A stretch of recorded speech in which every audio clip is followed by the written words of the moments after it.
something to offer, the show that goes to the heart of people living their dreams. And we'll meet them in just a moment.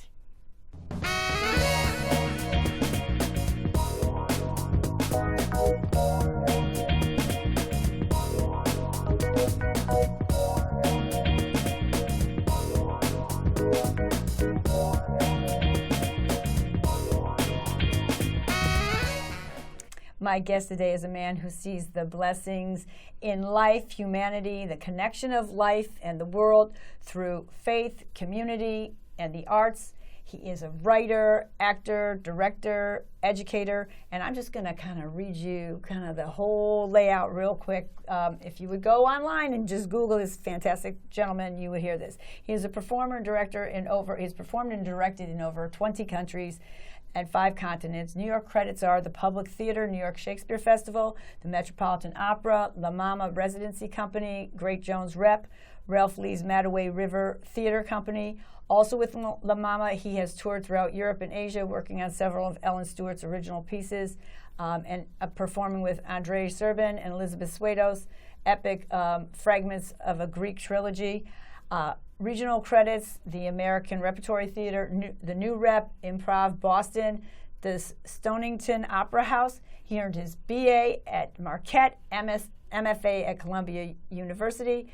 He has been a guest artist and lecturer at Columbia University, Cornell University, Loyola University in Chicago, Marquette, Marist International Center in Nairobi. I think I jumped a whole bunch of other places, Marymount College, Hebrew Union College, Boston College, and he has been on the faculty, I'm going to go back to this one, of the Marist International Center in Nairobi, Kenya, and at Red Cloud High School in Ogallala, Lakota Nation. Film credits are Solidarity, The Light of Eon. TV credits Oleg, The Russian Spy on The Daily Show with Trevor Noah. He currently is an artist in residence at Fordham University and Lincoln Center. They have an amazing, I didn't know how much the amazing theater program they have there. He is the artistic director of the Magis Theater, which is, again, an incredible theater, actor-driven, community-driven, world-driven, and keeping, humanity in a connection in such an incredible way, and we'll hear more about it. I am pleased to welcome, and if that weren't enough, Father George Drance to the show today, and I'm just so thrilled that you were able to come. I know that was a lot to say, but this way they kind of got a whole idea of who you are. Well, thank you, Anne-Marie. It's a pleasure to be here. Thank you. I really appreciate it. And we'll talk later about how you do all these things at one time, but I wanted to ask, being raised, obviously, I'm assuming, obviously, in a Catholic background, I come from that same background. It's a pretty, growing up in the church and everything, there's a lot, it's very theatrical, there's a lot of drama to the scriptures and the Passion of Christ. Was there any thing growing up, like at church or at a holiday, that like one of the rituals that was like really like got you, or you really loved it? Like, I don't know what, but like when they took the candles, St. Blaise, or you got your ashes, or maybe, I kind of always thought it was interesting that on Good Friday, when you'd go to church for those 3 hours, some part during that 3 hours, it would get really dark. It didn't matter where I was in Michigan. But so was there anything like that when you were young, that you were like, or your altar boy, and you were really into, carrying because I don't know, I just thought there might be something that really. Sure. Well, I grew up in a traditional family, and we were raised Catholic. Actually, the Byzantine Ukrainian rite of the Catholic Church. So. That's even that's even more on point. Yeah, and I mean, in terms of a feast for the senses, you have the incense, you have the choir, you have the icons, the mosaics in the church. It's beautiful. And a story about when Volodymyr the Great was deciding what religion he was going to follow. This was the 10th century, and he was leading his people. He examined all different religions, and he chose Eastern Christianity because, the story goes, at a liturgy in Constantinople, he couldn't tell whether he was in heaven or on earth. And so it's a lot like that. I mean, it really is a beautiful experience, a very, very moving experience. The liturgy is beautiful. and very theatrical as well. So I think the theatricality kind of got in there, but also for my family. My dad loved to sing. He was in the church choir. Great story about him. He met Lotte Lenya in Central Park when he and a couple of his friends were just singing just for pleasure. And but you know, my dad always encouraged us to really express ourselves, and the liturgy, the traditions that we have, we would always sing. There's a joke that says, what do you call two Ukrainians? A choir. So it's a big part of who we are, the arts, the traditions, and yeah, that definitely formed me in some way. Right. Yeah, my dear friend of mine, his wife is Ukrainian, and he said the wedding thing was just so amazing when they got married. It's such a really elaborate affair. So, so your first taste of theater, besides the theatricality of our religious experiences, as an audience and or a participant, what were your initial takeaways, either as when you saw maybe your first show or the first play you did, and did either shape your journey, or at that point did you get it, or was there some production like I know the one that got me that I saw, but sure. I was always fascinated with what I saw. I mean, I think the first play I ever saw was watching my older brother in a high school play, and then we went to a couple of things on bigger scale in the theater in New York. But really what got me was a documentary that the public did about the production of The Taming of the Shrew that they did when Raul Julia and Meryl Streep were playing opposite each other. There was a film that was done of it called Kiss Me, Petruchio. I remember just being a sophomore in high school, coming home from my seemingly long day as a high school student. Yeah, now if we talk about your day. But then turning on the television, just being enchanted by this, seeing these tremendous actors, the choice they were making, how clear they were making Shakespeare, how much they obviously loved it and had fun with it. And more than anything, though, how they talked about the characters from the inside. That was just mind-blowing and mesmerizing. And I thought, what a great way to enter the world. What a great way to be in the world. So that was, I think, always the thing that I go back to when people ask me that question. Yeah, so that's kind of where your where you saw that opening for where you could fit into that world. So great. Well, we're going to take a moment for an offering, and when we return, Father George will share how his calling took flight in both areas. I want to find out exactly how it took flight as a priest and as an artist and actor, and I think this is going to be interesting because, in a way, they really are very, very closely linked together, I believe. So it's all about kind of that divineness, the spiritualness, the mission, the way you can affect life and the world and the people in it by bringing your heart and your spirit. So we'll hear how he does that, and we'll see you in just a moment.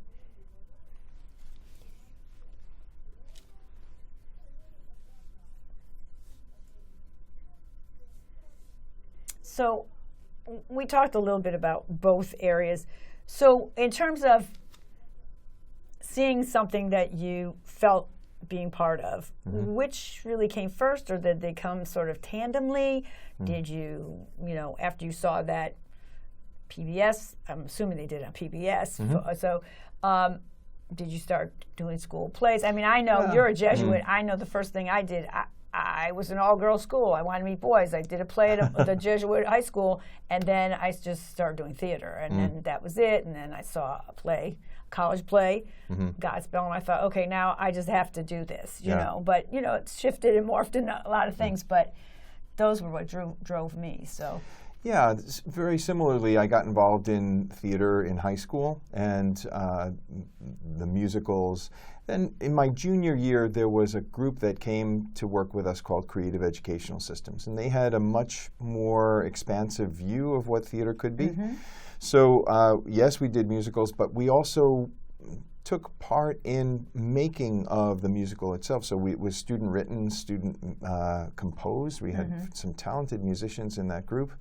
So that opened my eyes to different possibilities, and I actually had my first professional job with this group Wow. when I was a gonna senior ask in what high you- school. big Yeah, break- your first break.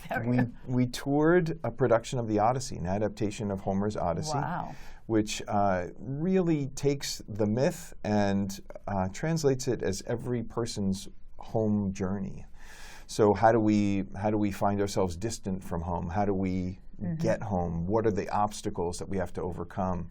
And as a matter of fact, I started that in 1979, and I'm still doing that show. I just did it last night, as a matter of fact, at a facility in the Bronx, which is a transitional residence for people who are formerly incarcerated, making the way into four-year college programs. Oh, wow. And the story really resonates on many, many levels. I've done it all over the world in different places with different groups that I've worked with. And we continue to work with Thrive for Life prison ministries, and the Odyssey is a great fit for that. Oh, that's good. And it also, when you were telling that story, when we talk more about Magis, it's kind of, full circle to the type of literature and things you like to expose and use in Magis to take around the world and just really classical theater and seeing, because it's really, most of the storylines are really prevalent today and things. So we'll get to that in a few minutes. So then the big question is, you're doing theater, with that coming, you got your first job. When did you get your I know nuns usually think of a calling, but men and priests sometimes. And then I was going to ask, but you come from more Orthodox. Catholics in a certain time period, parents prayed that they would have one of their children would become a nun or a priest. There was a kind of a thing that Catholic, standard Roman Catholics, they'd have as many children as possible, I guess, and they would hope one would be a nun and one would be a priest, or at least they'd get one vocation out of it. But that may not be that way in your family. I don't. Yeah, we're a pretty big family, 7 kids. I was the youngest of 7, and my parents really wanted us just to do what make us happy. And so they were concerned. The one thing that they didn't want me to do, though, was be an actor. Oh, gosh, well. Because it was nothing but kind of suffering and misery to them in their eyes. But I got a scholarship at Marquette University, and it was an acting scholarship. So it was kind of my way of saying to my parents, well, if this is paying my way through school, then could we say that I probably won't starve? But I was at Marquette and loved the program there. It really was fantastic in forming me just as who I was as a person, also as an artist. The more that I was focused on my career and the more that I got very successful in my career, the more I was becoming more and more myopic, just closed in on myself, selfish, just a terrible person. And I realized that this was beginning to happen. At the time, I started a process of what's called spiritual direction, talking about your prayer, talking about your spiritual life, with one of the priests that was on staff, and his name is Dan Schutte. He's a composer. I feel like I know the name. Yes, he wrote "Here I Am, Lord." It's probably his most famous song, but really in the that kind of resurgence of Catholic liturgical music, he was one of the St. Louis Jesuits, a force that was behind that. So seeing what Dan did with his music, it made me inspired to question, is perhaps that's what God is asking me to do with theater? Yeah, the ministry of theater. Right. And so I was drawn to the Jesuits. I was drawn to their way of life and the way in which they really use what each person has as far as what they bring to the ministry. So it was very inspiring, and entered the novitiate, felt a real resonance for the spirituality of the Jesuits and Ignatius, took my vows, and thought I was going to have to leave theater altogether and do whatever they want me to do, and I'm still doing that. But along the line, wherever I was missioned, the one thing in my background that the people that I was working with was interested in, they were more interested in theater than in anything else. So I would go to a place to teach, and they would ask me to start a theater group. I would go to another place to be an administrator, and they would ask me to start a theater group. So it kept coming back and back.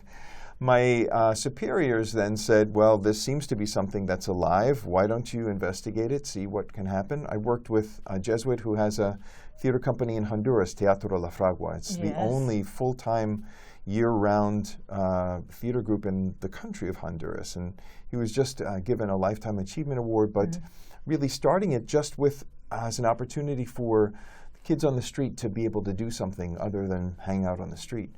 So I've been very inspired by the people that I've gotten to work with and formed with over the years. You know, Jack Warner there, and then later on working at La Mama with Ellen Stewart, with Andre Serban, Elizabeth Suedos. They're still kind of the driving forces of who I am as an artist. It's amazing.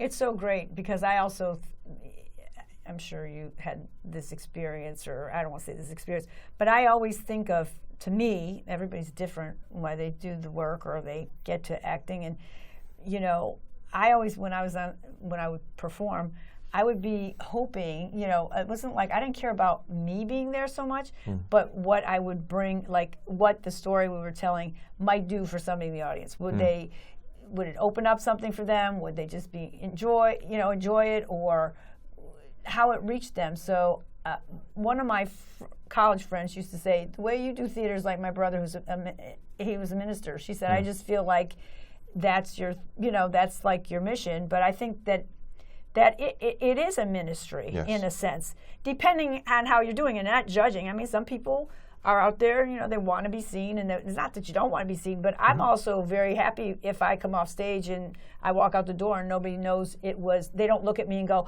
oh, Anne-Marie, because then whatever I did on stage really was transparent, you know, was like really, but that's just me. Other people like to be, you know. Well, it's the greatest compliment for an actor is for someone who's just spent 2 hours watching your work not to recognize you when you walk out on the street. I think that's a pretty great compliment. In Europe, that happened. I was like, oh, this is great. And we were in a small theater. Like, people were like right in your face. I'm like, oh, that's pretty cool.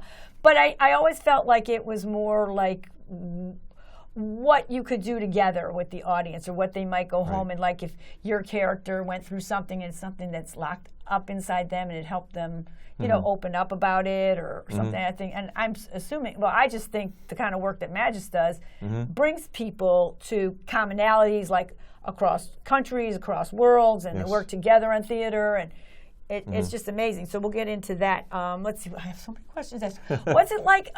Okay, so how is it to be at the artist in residence at Fordham? And we can talk a little bit about what you teach there, because I think it's fascinating that you do clowning and improv, and you do improv with Connie Perry, who is somebody I know, who I had on my show, and now she produces a show here, and I hope you come and do her show with her. I think she's asked you to do her improv. The Connies, absolutely. That's going to be fun. Definitely. I usually do camera for her, but go ahead and talk about that whole. Sure. Well, Fordham is a Jesuit school, and when I was studying for my MFA at Columbia, I began a conversation with Dean Robert Grimes, who was interested in having me teach there.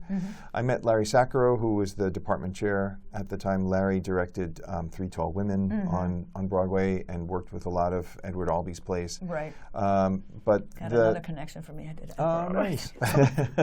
But Fordham really has several artists in residence.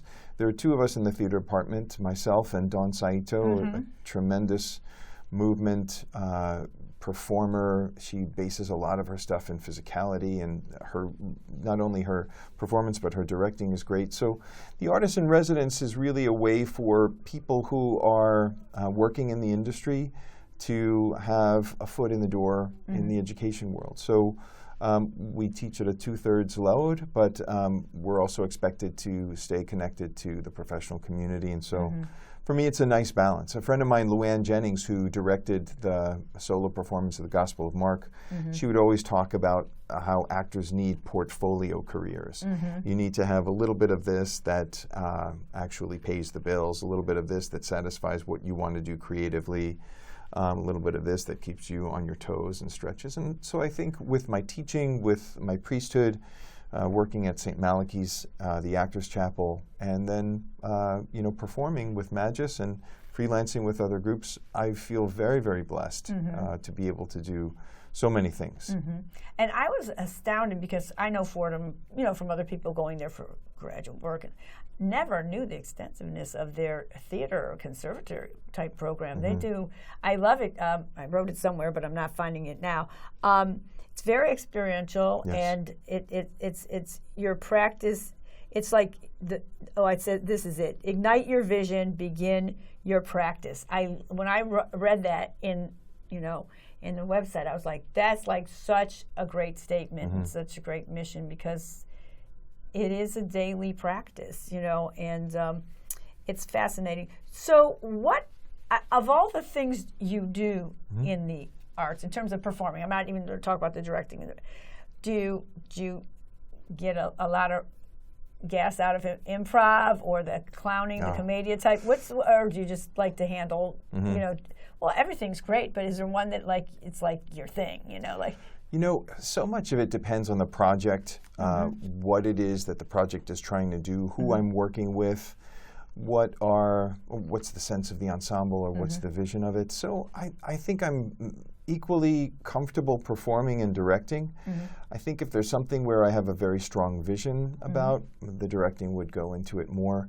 I do love performing, and I'm just so blessed to have a home at La Mama, to have worked with so many of Liz's shows, and with Andre and with Ellen Stewart herself. There was something about the way that Ellen's vision of a theater where anyone in the world could experience a piece, not based on language, not based on what you know of what the words are saying, but to create a theatrical language, to create a way of being on stage in sound and in gesture that really transcends different cultures, that unites different cultures, where it's really an equalizer. Like a human language, like just a breathing heart humanity absolutely. Language, something like that. It's amazing. Yeah. Yeah. We're going to take a moment for an offering. Then I want to talk a little bit about Magis and maybe see a clip from Rwanda. Okay, so we'll be back in just a minute. There's so many exciting things that Father George does and all the people around him do. It's exciting. We'll see you in just a moment. So much here.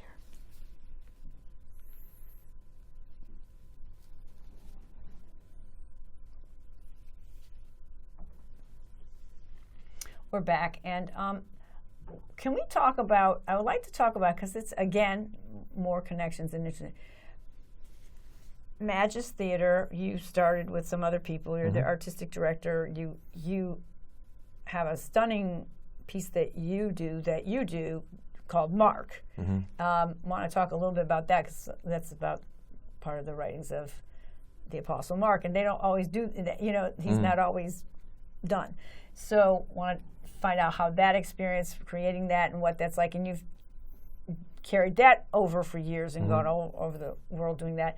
And I want the piece that you just directed this past summer that's going to be going abroad, if we could talk about those two pieces. And the theater company, because it's so great. I realized, I said, wow, I could go down there once a month and pay $10 and join everybody and start exercising my instrument again. But that's just a small thing you give to the community. But you're also connected, again, to a religious, your Notre Dame school, your gymnasium down in Lower Manhattan, 13th Street, right? That's West right. Side. Yeah, so tell us a little bit about the genesis of Mag.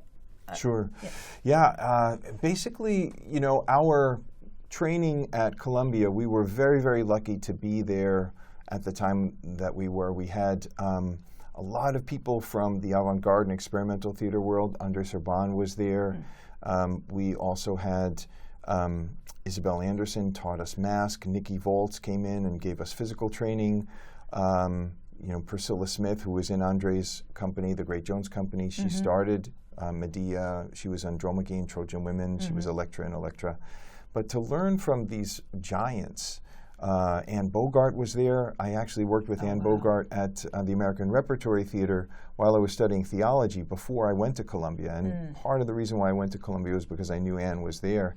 And I had such a great time working with her on Paula Vogel's play, Hot and Throbbing, at the American Repertory Theater. Right. So I was really drawn to that kind of exploration, of theatrical exploration. So I was at a party with some alums afterward, and they said it would be great if there was a place where we could go to take those classes, to keep ourselves in shape with that. But it was such a quirky training that you couldn't find an acting studio that actually taught those techniques. So I said, well, why don't we get together ourselves and just do that, offer it to each other, really exercise ourselves as artists, as teachers, keep it going. And at the same time, Notre Dame School was moving from the Lower East Side to its current place on 13th Street. And Mary Dolan was president of the school. She said, we have this beautiful auditorium. Could you think of anything that could be done with it? I said, well, yeah, I could think a lot of that could be done with it. So I became an advisor to the school about what they might do with their drama program. And in exchange for that, they allow Magis to work there. What does it mean? We have 3 minutes? Were you tapping, Yael? I'm sorry. 3 minutes. Oh, 3 minutes. Oh, goodness. Okay. We might have to get a little extra from you. Okay, go ahead. So we started working out at Notre Dame, and after a few years of working out together, we began to experiment with the techniques, see how they might mesh together even more deeply than we had experienced before. And we said, well, why don't we try these out? So we began doing productions. We did Shakespeare's Winter's Tale with the Shakespeare Project. We did The Great Divorce at Theater 315 right here off Broadway. And then we've done many other shows, 3rd century Sanskrit play, an old comedy of Aristophanes about the financial crisis of his time, 2 plays by Calderón de la Parga, who is a fabulous playwright from Spain, and then looking at pieces that we think are really speaking to the world. The last thing that we just did was Miracle in Rwanda, based on the book Left to Tell by Immaculée Iribagiza, about how she survived the 1994 genocide against the Tutsi people in Rwanda. Beautiful actress, former student of mine, Malaika Uwamahoro, took the role, and the play is going to be going to South Africa in January. Right. Magis, we do all kinds of stuff. We did a piece that was based on mystical poetry of the Jewish, Christian, and Muslim traditions. And the piece that you asked about, Gospel of Mark, is the entire Gospel of Mark, all 13,475 words of it in a solo performance. Imagining what it would be like if the conditions of the Christian community, where it was an underground movement, you were arrested if you professed it. How do we really capture the urgency of that experience and in that message? So we continue to do that. As a matter of fact, I have a performance coming up in Simsbury, Connecticut at the Covenant Church, the Barn, and looking forward to doing that. That's great. Well, I think we're almost out of time. I don't know, Yael, if you want to run a little bit of the clip of the Rwanda piece or not, but we might be able to. Yep. But are we out already? Did you roll credits already? 30 seconds. Okay. Well, okay. There's so much to share. We could do this for like 10 hours. But thank you so much for being here. And you're also at St. Malachy's, and that's where I saw you at Broadway Blessings 2 years in a row. That's a wonderful thing people should do. Thank you so much for all you do. And, yeah, please look out for Magis Theater, because they do one full production a year, usually somewhere in the city you can see it. And there's a lot of other things going on. We have training, open training every month, the last Tuesday of every month. Yep. We open that up, so it's great. Come on out. Thank you so much. Thank you, Anne-Marie. Thank you. My pleasure. It's so great. I wanted to show the clip.